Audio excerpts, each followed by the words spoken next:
Now this, as was also mentioned, during the war in Gaza, the last war in 2014, Palestinians were doing an incredible job of reaching out directly, of using social media.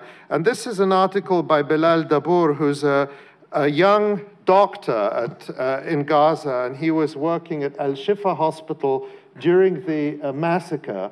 And he wrote this article for us, and he made the case, which I agree with, that in the social media war, if you want to call it that, the Palestinians are winning. And we had some hard numbers to show that. So you can see that, Palestinians created a hashtag Gaza under attack. For those who don't know what a hashtag is, it's simply a marker that you might put in a Facebook status or a tweet that is then easy to find other tweets or postings about the same subject. But if you count the number of times you use this hashtag, people are using this hashtag, you can see how popular that topic is. Sometimes it's sort of an indirect measure for a point of view.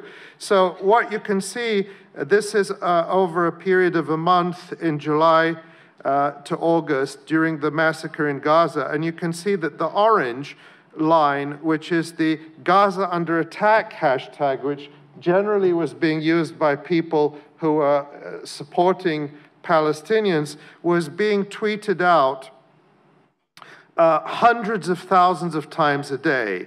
And then the Israeli social media Hasbara effort, they created an Israel under attack hashtag to try to sort of compete and generate sympathy for Israel. And you can see that the number of tweets doesn't even register on the scale of this graph. We're talking about more than 4 million tweets for Gaza under attack and 46,000 for Israel under attack. So that's really a direct visual measure of the differences. Now, by the way, I mentioned Belal and that he's really a great writer, and I just wanted to show you another story that he did, this was a photo that had circulated very widely in social media of a boy being brought into Al-Shifa hospital during the war and just clinging to the paramedic. He was so terrified, he didn't want to let go. And Belal happened to witness this.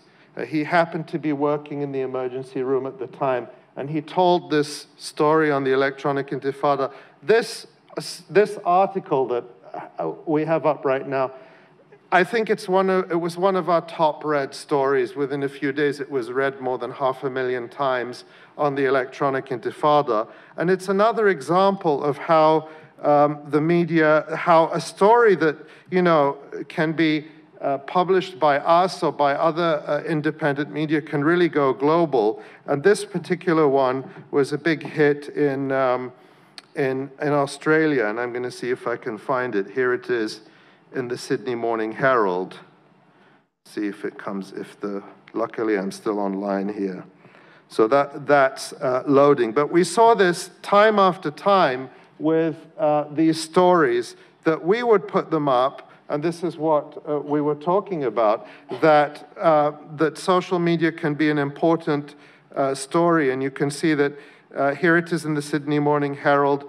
Palestinian boy clings to paramedic, and there's the picture, and it says that it was first published in the Electronic Intifada, and it repeats Belal's story. So that's one example of a number that shows how we, as independent media, being very forthright about who we are, can have a big impact on mainstream media as well. And Belal's story was absolutely fantastic.